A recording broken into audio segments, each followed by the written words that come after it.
So we're back in Kansas, and I wanted to talk to you about how I'm feeling. Literally on the plane ride, I started getting anxiety.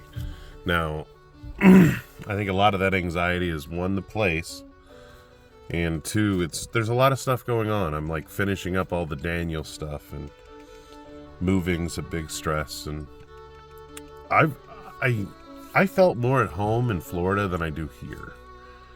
Like Kansas, I've never really felt accepted. I never really feel like I can be me. You know what I mean? Most of these people have known me most of my life, and they think they can do what I can do, and maybe they can, but they're not. You know what I mean? And a lot of people think it's crazy that I chase dreams and that I'm chasing what I want to do. And here it never feels like I feel supported. It feels like a lot of people are like, oh, you're crazy, or this or that. And it's hard, you know, and the people that love me do support me. So I want to be clear about that. The people around me are very supportive, but other people around the area, it never feels like they support me or like even really support like empathy when I mean support, I'm talking about like,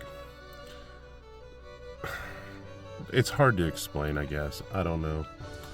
This is why this video is going to be a hard one to make. But I'm going to go over and I'm going to go head over and look at the vet, and we'll probably talk about this some more. But I got to get the brakes fixed on that because the carrier bearing's out on this, which has also added more stress and anxiety. I put a battery in it yesterday, and Justin, Redneck, did the brakes for me, and they're not 100%. So I'm going to work on the car. I can get to 100% easier. So let's head over and work on that. So the light came on in the dash before. I think Justin added some. I'm not seeing any spilled on the ground. So we're going to get it up in the air, and I'm going to look for any leakage anywhere. Maybe it was just low on fluid. I'm not sure. But let's get her up and going again. So I got her up in the air. I am not seeing any leaking anywhere. And the brake light is the only one that came on the dash when that's off of the prop valve. So I don't know what in the hell's going on. Might just fill it full of fluid and drive it, but we're going to keep looking over everything, looking for any kind of leaks anywhere. So let's keep looking. I've been front to back on this, and I can't find a single drop or a leak or anything, so we're going to drop her back down to the ground and go take her for a cruise. See if we can see anything while we're doing that.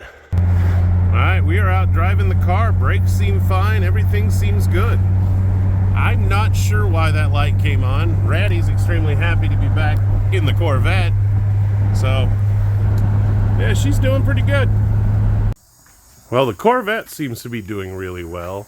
And we've got this one in where he just did an alternator change, and we were trying to chase a noise, see what in the hell was going on, and the alternator is like 5 million degrees.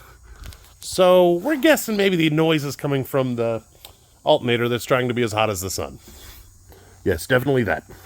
Probably that. So the brakes are working all right. The light's still coming on. We learned tonight that is a pressure differential switch. And I'm going to mess with it later and figure it out. Brakes seem to be working just fine. So car's good, I guess. So let's get back to that anxiety thing.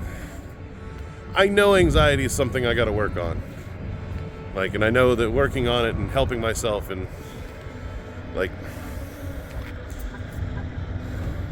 I know my anxiety is something I got to work on.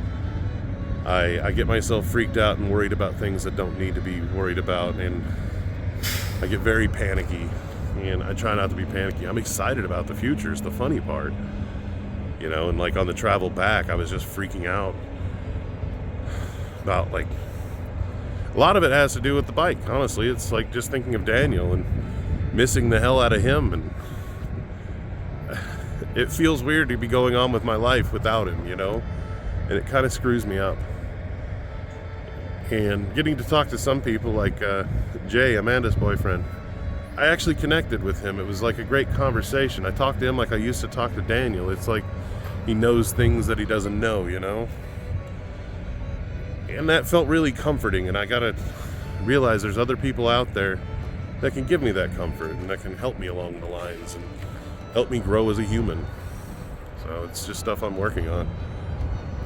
I'm excited about getting the bike done. I'm excited about the future. I'm excited about getting all kinds of stuff done.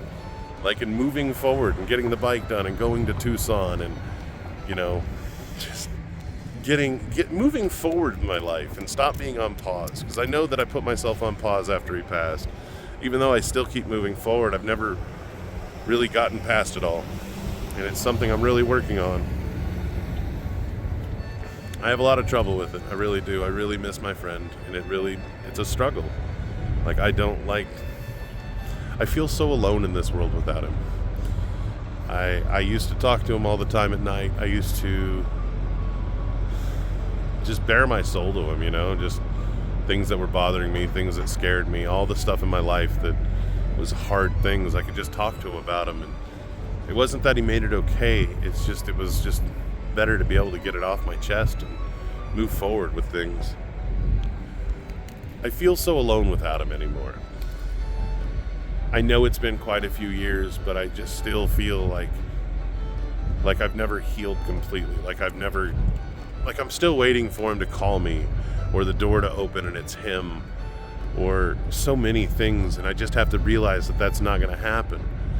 And the bike, like I'm trying to keep him alive almost, I think, with the bike because he was still alive when I was working on the bike. So the fact that it's still being worked on, he might still be alive. I'm not sure. I think that's some mental fuckery that I need to get past. I really need to get past that.